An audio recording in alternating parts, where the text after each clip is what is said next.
우리를 사랑하셔서 성경 66권을 우리에게 기록해 주셨죠. 거기서 우리가 신명기는 모세 오경 중에 이제 끝입니다. 이 신명기는 34장으로 있는데요. 오늘 우리가 읽은 이 30장은 그 신명기의 결론이라고 할 수 있어요. 신명기 전체는 뭡니까? 사실은 모세의 설교입니다. 네, 설교 중에서 이 30장이라는 것은 그의 끝자락 마지막이고, 어떤 분들은 이 30장 이제 결론이 모세의 유언과 같은 설교다라고 이야기를 합니다. 성경을 읽다 보면 우리 오늘 여기 본문에서 나왔었는데요. 너희가 오늘 내가 내게 명령한 것을 온전히 따라서, 오늘이란 말이 이 신명기에는 가끔 나와요. 가끔 또 종종 나오는데 이 모세의 설교라고 했는데 모세가 얼마 동안 이스라엘 백성들에게 한 설교일까요? 일주일 동안 했을까요? 한 달 동안 했을까요? 40일 동안 했을까요? 네, 오늘 하루 동안입니다. 오늘 네가. 그래서 이 오늘 우리 지금 이 34장까지 설교를 한다면 힘들겠죠. 어떻겠습니까? 4교개를 했겠죠. 아침 먹고 서론, 점심 먹고 본론, 저녁 먹고 결론. 그래서 서론은 1장부터 4장까지고요. 그 본론은 5장부터 28장까지. 그리고 결론은 29장부터 30장까지. 이렇게 나오는데 이 서론, 본론, 결론 이 세 편의 설교를 했지만 그 결론 가운데에서 이제 30장이 모세의 유언과 같습니다. 모세는 누굽니까?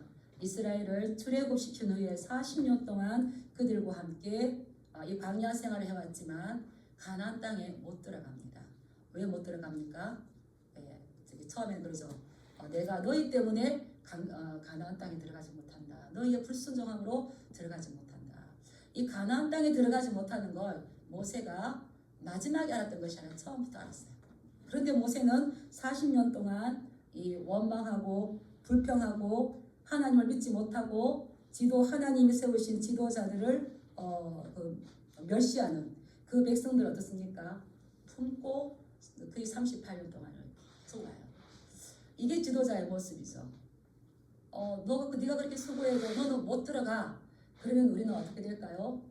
실망하고 낙심하고 해봐도 필요 없네 라고 포기할 것 같지만 모세는 그러한 자세뿐만 아니라 이 백성들은 어떻습니까? 틈만 나면 불평하고 원망하고 모세와 아론을 대적하고 하나님의 말씀을 못 믿고, 그러는데도 지도자 모세는 어떻게 해요? 그 백성들을 품고 그 백성들을 위해서 기도하며 이 40년의 길을 가죠. 이것이 우리가 리더자가 가져야 될 자세인 줄 믿습니다. 그래서 이스라엘 백성들에게 가장 존경하는 분이 누구냐 이러면은 첫 번째는 아브라함을 뽑는데요. 믿음의 조상. 또 다윗을 뽑는데요. 또 누구를 뽑을까요? 이 모세를 뽑죠. 우리가 40년 동안을 같이 살았어요. 그러면은 그 사람을 알까요? 모를까요? 부부가 40년 살았어요. 저도 30년 살았더라고요. 그래서 살아보니까 그 사람의 성격도 알게 되고 습관도 알게 되고 처음과 나중을 알게 됩니다. 그래서 양보해줄 거 빨리 양보해주고 또 포기할 건 포기해주고 또 짠하게 여길 거는 또 알아서 또 이제 헤아려주고 이렇게 있지 않습니까? 이 모세는 이스라엘 백성들을 알았어요. 지금 이 땅에서 지금 설교하고 있는데 청중이 달라졌습니다. 청중이 누굴까요? 출애굽했던 1세대가 아니라 2세대입니다. 지금 가나안 땅을 앞에 두고 여단강 근처에서 모압 평지에서 지금 이 설교를 하고 있는 겁니다. 따라하고 있습니다. 모압 언약. 모세는 가나안 땅에 그들과 같이 들어가지 못해요. 그런데 40년 동안을 그 부모 세대와 자녀 세대를 같이 살아보니까 이제 답이 나오는 거죠. 그 자녀들 출애굽 2세대가 가나안 땅에 들어가면 그들이 하나님께서 하신 언약대로 잘 살 것이라 기대가 됩니까? 그들도 역시 자기 엄마나 아버지처럼 부모 세대처럼 불순종하고 불평하고 원망하고 지도자를 대적하고 할 것 같습니까? 40년 동안 살아보니까 너희도 그 땅에 들어가면 오래 가지 못할 것이라는 것을 알았어요. 그래서 다시 설교 말씀을 가지고 그들에게 재차 말합니다. 이게 신명입니다. 따라하겠습니다. 신신당부한다. 신신당부한다. 예, 제신자를 한자로 쓰면 그득 재차 신신당부. 쉽게 말하면 너희가 그 땅에 들어갔을 때에 너희가 언약 백성으로 어떻게 살아야 될지를 아주 자세하는 겁니다. 저도 제가 청소년 사역할 때 그랬어요.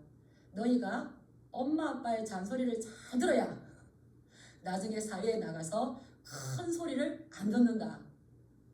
너희가 속삭이는 소리를 잘 들어야 비명 지를 일이 없다. 엄마 아빠의 잔소리 같지만 제가 부모 세대 되어 보니까 그 잔소리는 뭡니까? 또 사랑으로 계속 따라서 단디해라.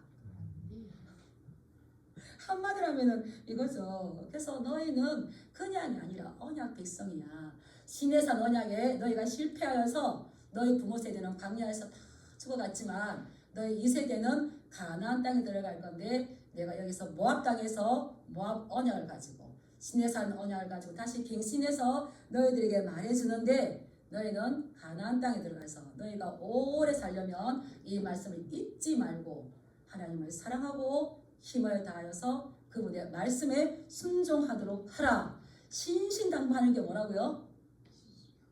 그래서 우리가 신명기를 읽어야 될까요? 읽지 말아야 될까요? 읽으셔야 됩니다. 읽으셔야 됩니다. 그런데 이 모세는 대단해요. 모세가 하나님께서 너 가나안 땅에 들어가지 못할 것이다 이랬기 때문에 이스라엘 백성들이 가나안 땅에 들어갈 때 모세는 어떤 날일까요? 죽는 날이에요. 그러면서 지금 유언하는 거예요. 지금 모세가 죽기 직전에 한두 달 지금 남아있는 이러한 상황 가운데 저 모세의 나이는 120세예요. 그래서 지금 유언과 같은 이 설교를 하는데 이 설교 내용이 무엇인가, 도대체 어떤 말을 마지막으로 하는가 궁금하지 않습니까? 우리 한번 살펴보겠습니다. 우리 1절 말씀 같이 읽어보겠습니다. 시작. 내가 네게 진술한 모든 복과 저주가 네게 임함으로 내가 내 하나님 여호와로부터 쫓겨간 모든 나라 가운데서 이 일이 마음에서 기억이 나거든 이라고 합니다. 네, 이제 이 마지막 유언처럼 말하면 아주 희망을 말해야 되죠. 예, 이 다윗은 아들 솔로몬에게 뭐라 그랬습니까? 너는 남자답게 마음을 담대하고 나 아버지 다윗은 전쟁을 하면서 하나님의 일에 이렇게 열심히 했는데 너희는 더 해라. 이렇게 해야 되지. 바울은 뭐라 그랬어요? 너는 나와 함께 고난을 받으라. 이렇게 해야 되는데 이 모세가 이스라엘 백성들에게 남기는 이 결말 마지막 유언은 어쩐지 슬픕니다. 씁쓸합니다.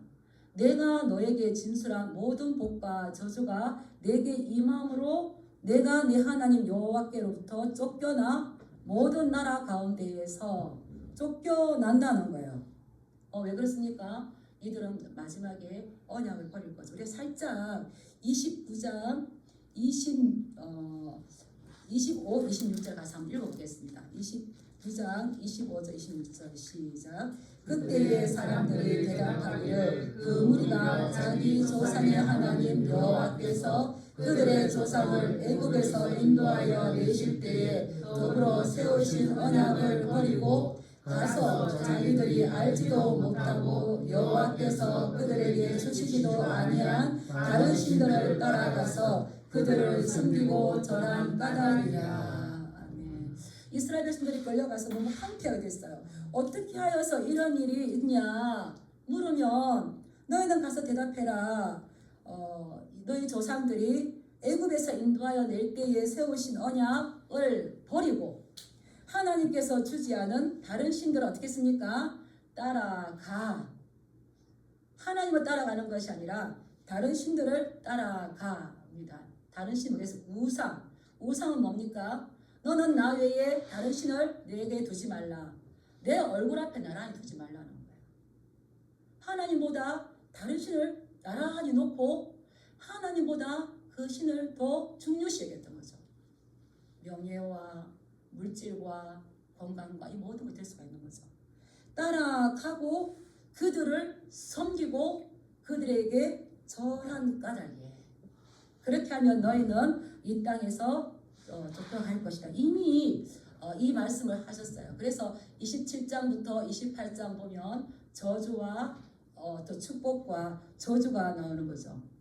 이스라엘 백성들은 언약을 했지만 그 뒤에 바로 어떤 사건이 납니까? 금송아지 사건으로 언약을 깨뜨리는 겁니다. 그래서 이렇게 너희 부모 세대가 하는 걸 보니 너희도 그 땅에 들어가서 순종할 것이다, 불순종할 것이다. 불순종할 것인데 불순종하면 하나님께서 분명하게 말씀하셨어요. 그때 너희를 심판할 건데 너희는 그 땅에서 쫓겨날 것이다. 다른 모든 나라에 어떻게 한다는 말입니까? 포로로 끌려가게 될 것이다. 포로로 끌려간다는 건 굉장히 비참하죠. 우리가 앉아서 생각하기 때문에 그 포로가 그냥 글자로 다가오지만 우리가 식민지 생활을 하지 않았습니까? 뭐 또 영화 같은 데를 보면 아주 비참하죠. 거기에서 네가 쫓겨갈 것이다 라고 말하는데 우리 하나님 아버지는 긍휼에 풍성하신 분이세요.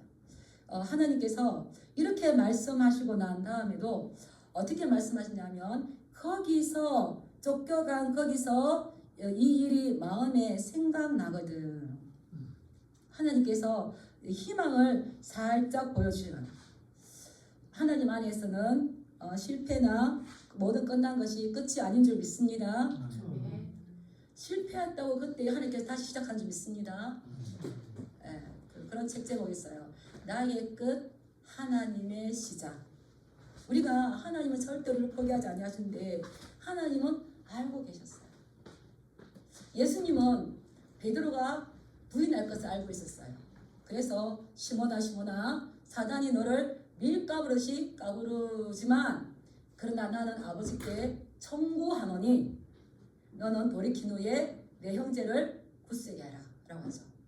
예수님께서도 베드로가 부인할 것을 아셨어요. 근데 그 뒤에 다시 회복할 것도 아셨습니다. 그래서 네가 돌이킨 후에 너의 형제들을 붙잡아주는 사람이 되라 라고 했는데 우리 하나님께서도 모세를 통해서 말씀하셨어요. 네가 심판받아서 멸망받아서 쫓겨가서 포로가 될 것인데 그 포로의 자리에서 쫓겨간 자리에서 이 일이 마음에 기억나거든. 이 일이 뭐겠습니까? 언약을 계시했던 것, 하나님께서 말씀을 주셨던 것, 하나님께서 우리를 위해서 선하게 행동했던 그것이 기억이 나거든. 하나님께서 여기가 끝이 아니라 새로운 시작을 한다는 겁니다. 거기에서 내가 말씀이 기억나거든 어떻게 하라 그럽니까? 제가 2절 읽겠습니다. 너와 내 자손이 내 하나님 여호와께로 돌아와 내가 오늘 네게 명령한 것을 온전히 따라 마음을 다하고 뜻을 다하여 여호와의 말씀을 청종하면 우리 3절 읽어보겠습니다. 시작. 내 하나님 여호와께서 마음을 돌이키시고 너를 긍휼히 여기사 포로에서 돌아오게 하시되 내 하나님 여호와께서 흩으신 그 모든 백성 중에서 너를 모으시리니. 아멘. 이제 우리가 왜 포로가 되었을까? 우리가 왜 하나님을 섬기는 사람인데 이 자리에 있을까? 멀리 끌려가 있을까? 그래서 시편에 뭐가 나옵니까?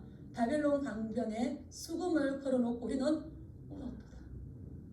그때의 그 포로 자리에서 그 이방인이 너희가 레위인이었지 나를 내 노래 불러봐 이렇게 조롱하면 우리가 하나님 안에서 성전에서 그 예배하고 그 노래했던 게 얼마나 아름다운지를 기억이 나거든.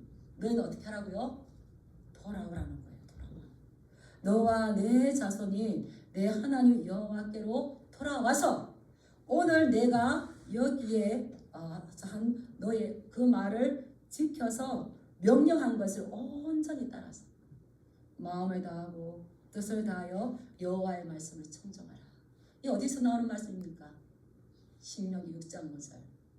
우리 하나님 여호와는 오직 유일한 여호와이시니 너는 마음을 다하고 뜻을 다하고 힘을 다하여 주 너희 하나님 여호와를 말하고 그들이 끌려갔어요. 포로가 되었어요. 여호와를 마음을 다하고 뜻을 다하고 힘을 다해서 사랑하는 일에 성공했다는 말입니까? 실패했다는 말입니까? 실패했다는 말이죠. 실패했어요. 그런데 그래서 너희도 끌려갈 거야. 끌려가서 홀리 앉아 있을 건데 거기에서 너희가 왜 끌려왔는지 왜 포로되었는지를 기억을 하면 알겠죠. 하나님께서 이렇게 말씀하셨는데 우리가 언약을 깨뜨려 버렸구나. 그래서 그 언약 가운데로 돌아오는 것이 하나님께로 돌아올 건데 이번에 돌아올 때는 그냥 돌아오면 안 돼. 어떻게 하라 그럽니까? 오늘 내게 명령한 것을 어떻게? 온전히. 그냥 적당히 지키면 안 돼. 온전히 따라서 내 마음과 뜻을 다하여 하나님의 말씀을 어떻게 해요? 들어야 되는 거예요. 이들이 왜 언약을 버리고 다른 신들을 따라가고 다른 신을 섬기고 그들 앞에 절했습니까? 하나님의 말씀을 듣지 않았기 때문이에요. 청정한다는 건 하나님의 말씀을 듣는 것인데 이 말은 다르게 말하면 하나님의 말씀에 순종해야 된다는 겁니다. 여기서 네가 이것이 마음에 기억나거든 여호와께로 돌아와. 이게 돌아와 구약에서 굉장히 중요한 말씀입니다. 따라서 슈브. 저도 이 말씀에 이 단어를 알고 얼마나 회개했는지 몰라요. 슈브는 신약으로 말하면 회개하다는 거죠. 돌아온다는 거죠. 어떻습니까?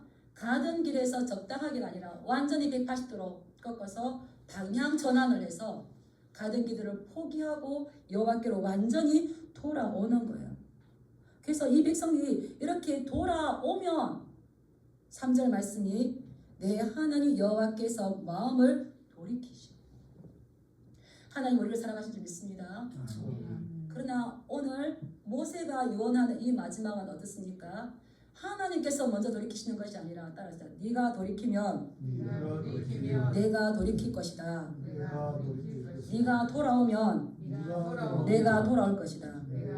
첫 번째 누가 돌아서야 된다는 겁니까? 이스라엘 백성들이 말씀을 깨달은 내가 회개하고 돌아서야 두 번째 누가 돌아온다는 겁니까?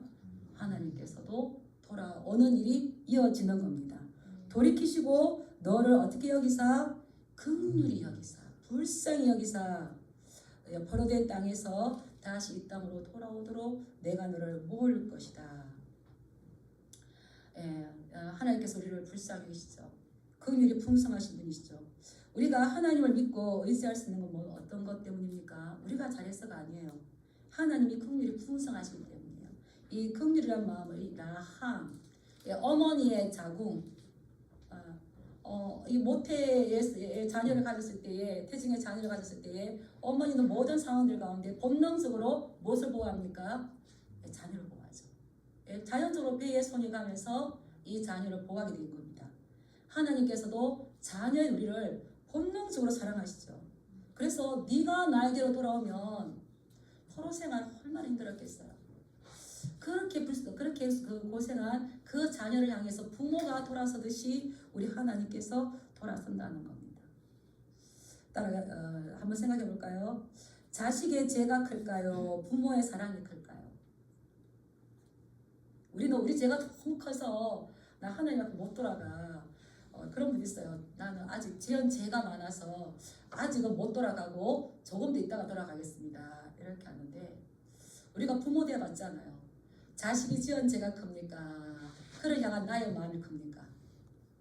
네, 하나님의 사랑이 더 커요. 그냥 부모, 자식이 아무리 큰 죄를 지어도 이 자녀가 아빠, 엄마 하면 우리의 마음 어떻습니까?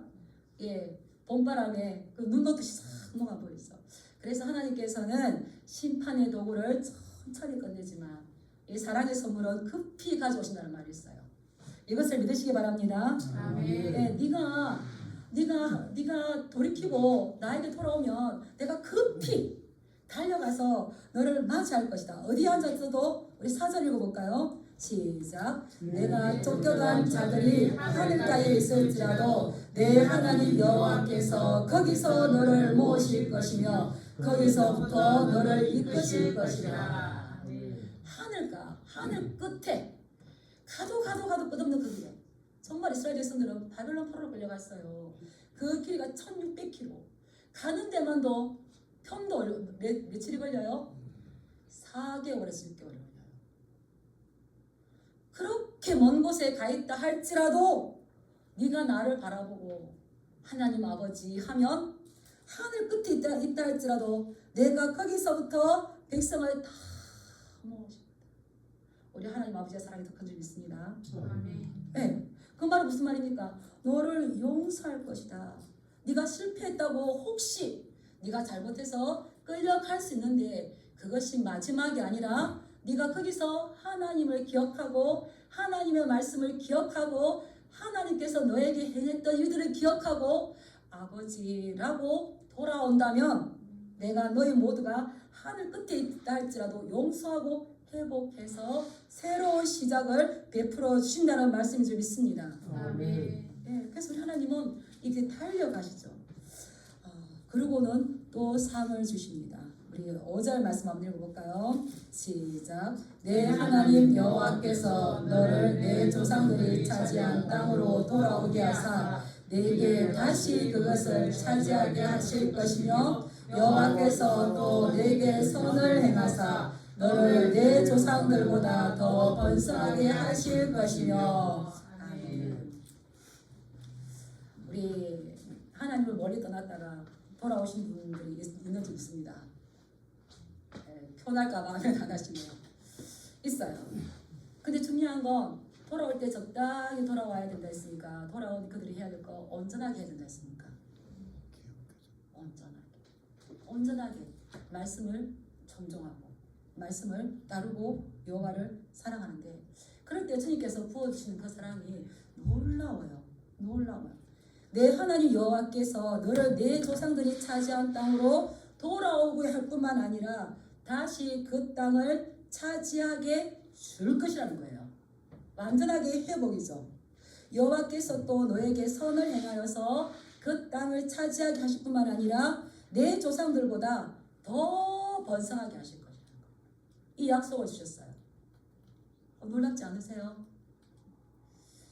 이거를 뭐라고 하냐면 신명기적 사관이라고 합니다.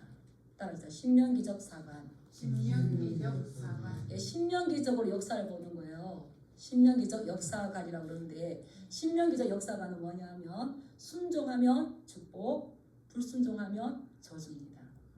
예, 그런데 이게 이제 신약으로 오면 좀 다르지만 그러나 그 말씀 가운데서 크게 다르진 않아요.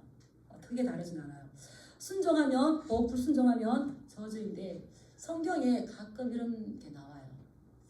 신약에서 예수님께서 말씀하셨죠. 회개에 대해서 이야기하면서 집 나간 둘째 아들이 돌아왔을 때 어떻습니까?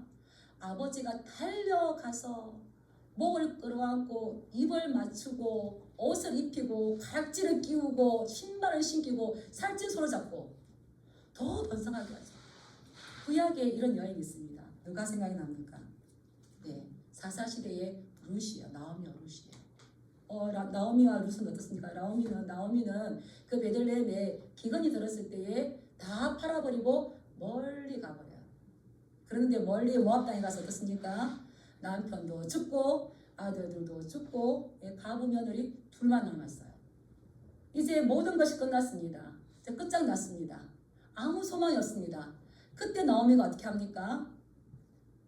베들레헴 땅에 하나님께서 양식을 주셨다는 것을 듣고 나는 안 돼. 나는 이렇게 못 돌아가가 아니라 듣고 일어나 모압 땅에서 돌아오려 할 때 이 돌아온다는 단어가 뭘까요? 히브리어로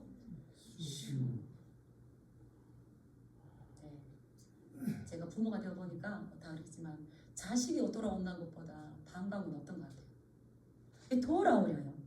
돌아오려고 이 약속의 땅을 버리고 부유의 땅을 향해 갔지만 하나님께서 그를 사랑하셔서 돌아오게 하실 때에 그 풍요를 주셨다는 소식을 듣고 돌아오려 했을 때에 하나님께서는 선물로 뭘 준비하셨습니까?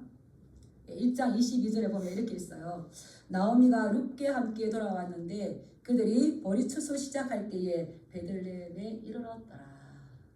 이들이 살 수만이 없어서 모압 땅에서 돌아오려 할 때에 하나님께서는 들판에 노랗게 익은 보리들을 주시고 이 베들레헴 땅으로 돌아오는 이 나오미와 룻을 환영하고 환대하면서 그 출렁이는 노란 물결이 이들의 눈에는 무엇으로 보였을까요? 희망의 물결.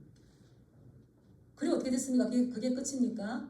그런 기막힌 타이밍, 우연을 가장한 기막힌 타이밍이 이어지면서 보아스를 만나고 결혼을 하고 오벳을 낳고 이게 불과 거의 한 1년 반만 이루어진 것 같아요. 1년 반. 우리 하나님께서는 네가 돌아오면 내가 너에게 돌아오게 하실 것이고 그 땅을 다시 차지하게 할 것이고 선을 행하사 전보다 더 번성하게 하실 것이라. 이것이 우리 하나님의 약속인 줄 믿습니다. 그리고 가장 중요한 거 말씀하셨어요. 우리 30장 6절 읽어보겠습니다. 시작. 내 하나님 여호와께서 내 마음과 내 자손의 마음에 할례를 베푸사 너로 마음을 다하며 뜻을 다하여 내 하나님 여호와를 사랑하게 하사 너로 생명을 얻게 하실 것이며. 아멘. 너에게 전보다 더 번성하게 할 건데 이제 내 하나님 여호와께서 내 마음과 내 자손의 마음에 무엇을 행한다고요? 할례를 베푼다는 거예요. 할례를 베풀어서 어떻게 하게 하신다는 겁니까? 여호와를 사랑하게 한다는 겁니다. 하나님의 말씀을 듣는 거, 여호와를 사랑하는 거, 이건 하나님께서 우리에게 주시는 선물입니다. 그런데 하나님을 사랑하는 거, 하나님의 말씀을 듣고 지키는 거, 이거 순종하는 거, 이게 쉽지는 않죠. 근데 하나님께서 너의 마음과 내 자손의 마음에 할례를 베풀어야 그 할례된 마음이 있어야 하나님을 사랑하는 마음이 가능한데 내가 너에게 그것을 행할 것이다. 할례는 이스라엘 백성들이 주변 나라들과 다르게 하나님의 백성이라는 것을 구별짓는 정표인 줄 믿습니다. 그 전에는 부모들이 자녀에게 태어난 지 8일 만에 이제 그 포피를 제거했어요. 성기의 포피를 제거했어요. 오늘날로 말하면 이게 포경 수술이죠. 뭘 제거합니까? 덮고 있는 두꺼운 그 살을 잘라냅니다. 그것처럼 그 전에는 부모가 자녀에게 그 포피를 잘라냈지만 이제 하나님께서 너의 마음을 잘라낼 것이다. 왜 잘라내겠습니까? 무뎌지지 않도록, 두꺼워지지 않도록 부패해진 마음을 새로운 마음이 될 수 있도록 마음의 할례를 행하신다는 겁니다. 신명기 10장 16절 말씀을 보면 이렇게 이야기했어요. 그러므로 너희는 마음의 할례를 행하고 다시는 목을 곱게 하지 말라. 마음의 할례를 행하신 이유가 뭡니까? 목을 곱게 하지 않도록. 다시 말하면 마음의 변화를 받아서 겸손한 마음이 되어서 하나님의 말씀을 듣고 순종하는 삶의 변화가 오게 하기 위해서 하나님께서는 너희 마음에 할례를 행하고 다시는 목을 곱게 하지 말라고 하시고 있습니다. 그러하게 하도록 내가 너의 마음에 할례를 행할 것이다. 그렇게 하면 할례를 베푸사 너 그렇게 하면 마음을 다하며 뜻을 다하며 내 하나님 여호와를 어떻게 할 것이다. 우리는 성령으로 우리의 마음이 할례 받은 줄 믿습니다. 우리 할례를 마음만 받는 것이 아니라 우리 기도 할례를 받아요. 우리 입술도 할례를 받아요. 그러면 누구를 닮아가는 겁니까? 그리스도의 마음 닮아가는 거죠. 그렇게 했을 때에 바울도 이야기했잖아요. 로마서에서 표면적 유대인이 아니고 이면적 유대인이 유대인인데 할례는 외부로 하는 것이 아니라 어디 하라고요? 마음에 하라고. 그래서 잠언도 뭐라고 했습니까? 무릇 지킬 만한 것보다 내 마음을 지키라. 우리는 마음을 못 지키죠. 하나님께서 우리 마음을 베어주시고 무뎌진 살을 베어주시고 잘라주셨을 때에 우리가 주님에 대한 믿음의 반응을 지킬 수 있는 줄 믿습니다. 하나님 제 마음을 지켜주세요. 제 마음을 유려해주세요. 제 마음을 지켜주세요. 우리 기도해야 될 줄 믿습니다. 그럴 때 우리는 부드러운 마음, 새 마음을 주어서 그 하나님을 사랑할 수 있게 되는데 그 결과가 여호와를 사랑하게 하사 생명을 얻게 된다는 겁니다. 생명은 복과 다르죠. 사느냐 죽느냐의 문제입니다. 그러면 내가 너의 마음과 내 자손들의 마음을 할례를 행할 것인데 그렇게 하면 너희는 하나님을 사랑할 것이고 하나님의 말씀을 들을 것이고 그 결과로 너희는 생명을 얻게 될 것이다 라는 건데, 그러면 우리가 생명 안에 거하는 건 뭐겠습니까? 따라했습니다. 하나님의 말씀을 듣는 것이다. 하나님의 말씀을 순종하는 것이다. 또 생명은 뭡니까? 하나님을 사랑하는 것이다. 예. 사랑은 이 감정이 아니에요. 감정이 아니죠. 들은 말씀을 우리 삶에 실천하는 실천적인 삶이 되었을 때에 사랑하는 거죠. 우리는 자녀를 사랑하고 자녀는 부모들 우리를 사랑하는 줄 믿습니다. 예. 근데 자녀들이 항상 엄마 사랑해, 아빠 사랑해를 해요. 그러는데 엄마 말을 안 듣고 아빠 말을 안 들어요. 사랑한다고 하면서 안 들어요. 그러면 우리 부모 마음이 좋죠? 기쁘죠? 걔가 사랑한다 했으니까. 안 기뻐요. 애가 엄마 사랑해 말을 안 해도 엄마가 말하는 의도와 의중을 알아주면 너무 고맙죠. 근데 물론 사랑한다는 말 듣기 좋죠. 근데 하면서 내 말을 안 들어. 그러면 우리 마음 어떻습니까? 서운하죠. 마찬가지예요. 우리가 여호와를 사랑할 것이다. 그냥 내가 사랑해요, 좋아요, 감정적인 사랑 아니라는 거죠. 어떻습니까? 말씀을 잘 듣고 그 말씀하시는 의도와 의중을 알고 순종하는 거죠. 그래야 건강한 사랑. 안 그러면 이상한 사랑이 이상한 사랑. 내 병든 마음을 고치려 이제 옵니다. 병든 마음이면 사랑의 실천과 말이 달라져 버려요. 그건 어떤 거예요? 병든 마음인데 이거 영적 죄가 되는 거죠. 우리의 사랑은 말과 우리의 삶이 같이 가는 건데, 그것은 하나님을 사랑하는 걸 뭐라고요? 네가 마음을 다하고 뜻을 다하여서 여호와의 말씀을 청종할 것이고, 내가 너에게 마음의 할례를 베푸면 너는 마음을 다하고 뜻을 다하여서 나를 사랑하게 될 것인데, 그럴 때에 내가 너에게 생명을 줄 것이다. 영생을 줄 것이다. 예. 우리가 영생, 생명이라는 건 죽어서 가는 거, 그것도 되겠지만, 그래서 우리 그는 길이요 진리요 생명이죠. 예, 요한 기자는 이것을 생명, 영생은 뭐라고 했습니까?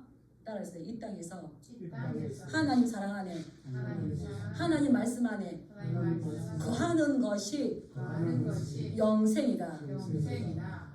영생은 죽어서 가는 게 아니라 이미 예수 그리스도께서 이 땅에 하나님의 나라를 가지고 왔어요. 그래서 그분의 말씀을 지키며 그분을 따라가며 그분을 섬기며 가는 것이 영생인 줄 믿습니다. 그게 생명인 거예요. 우리는 사람이 그대한 건 줄 알고 영생이 그대한 건 줄 아는데 아니에요. 하나님을 사랑하고 너희 조상이 하나님을 사랑했던 것에서 실패했던 것에서 이제 내가 너희의 마음을 할례할 것이고, 우리는 그 사랑을 받았습니다. 하나님 아버지께서 그 독생자 예수 그리스도를 우리를 위해서 죄에 내어주시고 십자가에 내어주시고 부활하시고 우리에게 성령을 주신 줄 믿습니다. 그래서 성령 우리 마음에 감동을 주시고 우리 마음의 주인 되신 줄 믿습니다. 여기에 내 마음이면 여기 와 계신 분 한 분도 없어요. 저도 제 마음이면 여기 단상에 설 수가 없어요. 안 해야지 하는데 성령님께서 마음의 할례를 주시고 굳은 살을 제거하시고 부드러운 마음, 새 마음을 주셔서 우리를 감동을 주시고 말씀이 기억나게 할 때에 말씀을 두려워하고 말씀을 사랑하고 또 하나님께서 사랑을 베푸시는 걸 느끼어서 그 사랑에 우리가 반응하는 줄 믿습니다. 네. 그것이 우리의 생명이에요. 신앙 안에서 필요한 건 어떤 능력이나 힘이 아닙니다. 유능함이 아닙니다.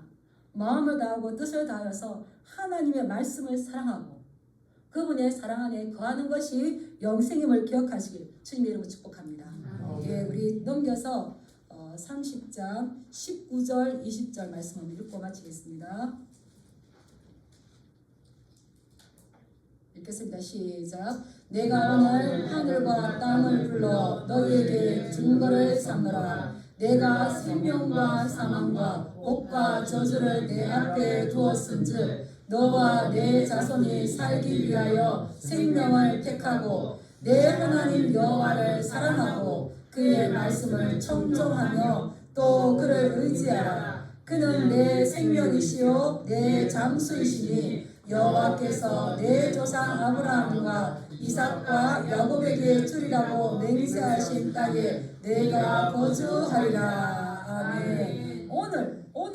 오늘 이 모세가 오늘 내가 너에게 설교하면서 하늘과 땅을 증거 삼아서 말하는데 생명과 사망과 복과 저주를 너희 앞에 두었으니 선택의 몫은 누구라는 겁니까? 나. 너와 내 자손이 살기 위해서 우리는 무엇을 선택해야 되는 겁니까? 생명은 뭐라고요? 말씀 안에 거하는 거. 예수님 하나님의 사랑 안에 거하는 거. 선택은 우리의 몫이에요. 한번 따라해볼까요? 선택은 자유이나 선택은 자유이나 결과는 자유롭지 못하다. 결과는 자유롭지 못하다. 결과는 자유롭지 못합니다. 살기 위해서 이것은 복 받느냐 복 받지 않느냐가 중요한 게 아니라 사느냐 죽느냐 이게 중요하고요. 우리가 영생 가운데 들어가느냐 사망 가운데 들어가느냐가 결정을 짓는 거죠. 그래서 하나님을 사랑하고 말씀을 순종할 수 있도록 마음의 할례를 받으시고 성령님과 동행하시는 은혜가 충만하시길 주님의 이름으로 축복합니다. 아멘. 기도하겠습니다.